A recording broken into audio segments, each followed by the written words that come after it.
Good morning, I'm Craig Negrelli. It's Thursday, January 30th, 2025, and these are your Unbiased Updates. An American Airlines jet with 64 people on board crashes in midair with a Black Hawk helicopter near Reagan National Airport in Washington, D.C.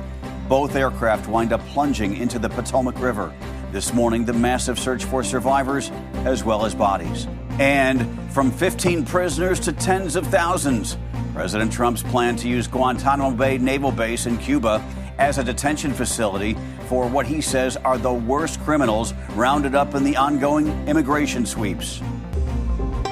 From the Straight Arrow News Studio, bringing the stories that matter to you from across the United States and around the world, these are today's Unbiased Updates.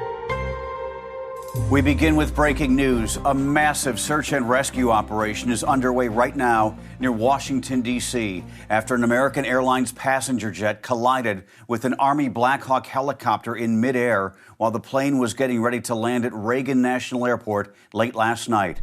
About 300 first responders are searching for survivors in the Potomac River, where both aircraft went down. Divers are now in the water. Officials have said they do not know if there are any survivors.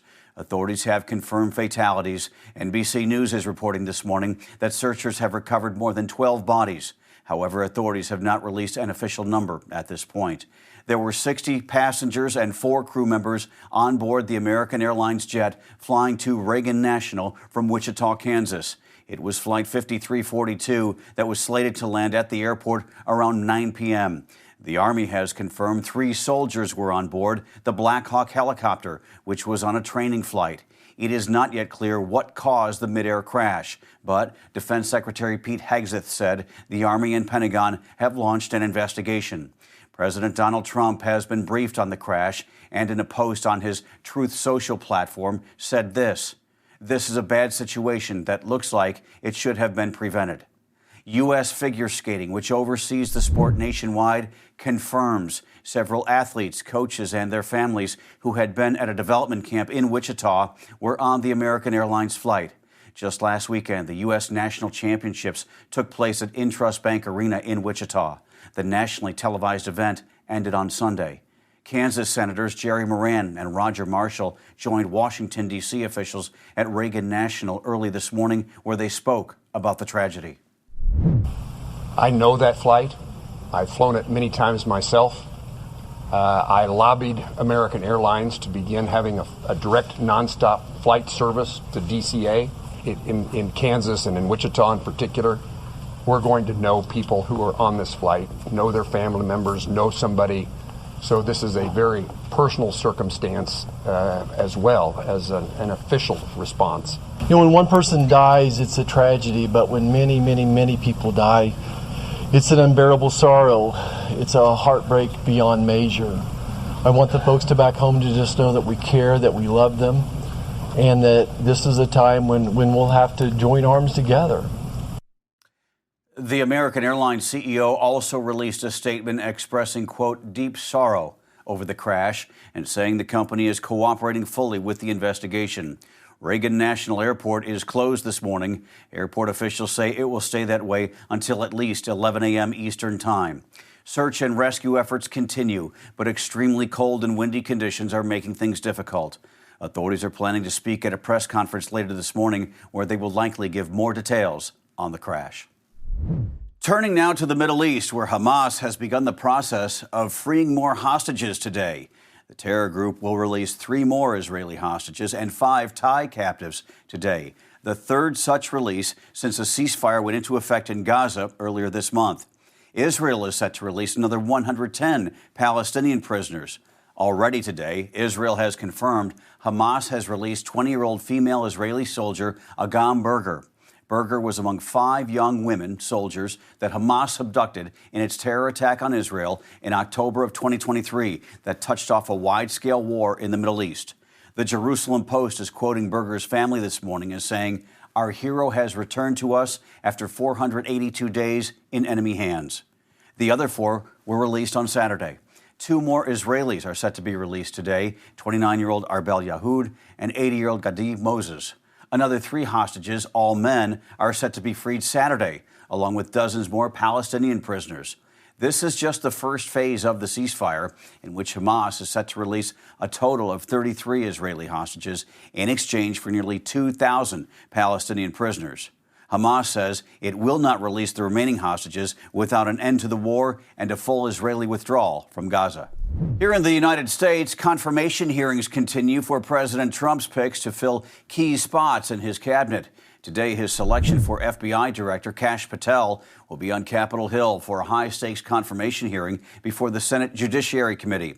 His nomination comes as calls from Republicans for massive reforms in FBI leadership mount, and Democrats have voiced concerns about whether Patel should lead the nation's top law enforcement agency. Also today, confirmation hearings for the president's pick to lead the Department of Health and Human Services, Robert F. Kennedy Jr., will continue. Kennedy's hearing began yesterday when he faced tough questions from Democrats about his views on issues such as vaccines and abortion. Kennedy has a long history of being a vaccine skeptic. He looked to get ahead of senators' concerns in his opening statement, prompting a protest from the gallery. Before I conclude, I want to make sure the committee is clear about a few things.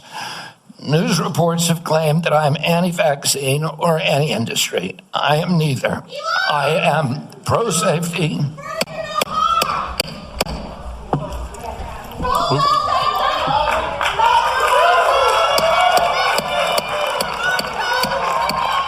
We'll have order. Please proceed, Mr. Kennedy. I am pro-safety. I worked for years to raise awareness about the mercury and toxic chemicals in fish, and nobody called me anti-fish.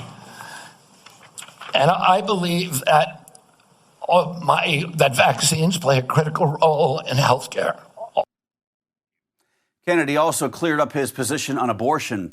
In the past, he has voiced support for abortion access until fetal viability. Yesterday, he told senators he agrees with President Trump's belief that states should control abortion. Also facing confirmation hearings in front of the Senate today, former Democratic Congresswoman turned Republican Tulsi Gabbard, Trump's pick for Director of National Intelligence. And New York Congresswoman Elise Stefanik, tapped to be the next ambassador to the United Nations. While signing his first bill into law on Wednesday, the Laken-Riley Act on detaining undocumented migrants accused of committing misdemeanors, President Trump announced that the United States will expand the use of the prison at Guantánamo Bay, Cuba. He said the detention center, known for housing al-Qaeda suspected terrorists after September 11, 2001, will soon hold tens of thousands of, in his words, the worst criminal aliens. The president later signed a memo and directed federal officials to get the facility ready. Trump says as many as 30,000 detainees could be sent there. Border Czar Tom Homan says U.S. Immigration and Customs Enforcement would run the prison. There are just 15 prisoners there now, including alleged 9/11 mastermind Khalid Sheikh Mohammed. Previous presidents, including Biden and Obama, had sought to shut down Gitmo, which is a U.S. naval base. The White House has rescinded the original Office of Management and Budget memo, ordering a freeze on all federal grants and loans. Despite invalidating the memo, the White House says the freeze remains in, quote, full force and effect, end quote, to give agencies time to review programs for their compliance with President Trump's agenda. The memo sparked confusion from state and local officials when it was released Monday about which programs would be affected. That still has not been cleared up. There was concern about things such as Meals on Wheels, Head Start, and Medicaid. The freeze was set to take effect on Tuesday, but it was paused by a federal judge to give her time to consider arguments challenging its legality. White House Press Secretary Caroline Leavitt said the memo was rescinded to, quote, end any confusion created by the judge's temporary block. Finally this morning, with so much going on in the world right now, we could use a bit of good news, right? The Lunar New Year has officially begun, and while this year is known as the Year of the Snake, China kicked off celebrations with bears. More than 24 panda cubs, all born in 2024, made their debut to the world as part of a Chinese New Year's celebration. Caretakers put dragon fruit on the cubs' feet so they could leave a paw print on a special New Year's backdrop as they gathered for fun and photos with their fuzzy friends. 13 of the cubs are from the China Conservation and Research Center for the giant panda, while the other 12 are from the Chengdu Research Base of Giant Panda Breeding. The Year of the Snake symbolizes growth, renewal, and adaptability, encouraging people to reflect on their paths, embrace change, and seek personal growth. And these pandas, as we know, will certainly grow as well. Those are your unbiased updates for Thursday. We'll see you back here tomorrow. For all of us here at Straight Arrow News, I'm Craig DeGrelli. Have a great day.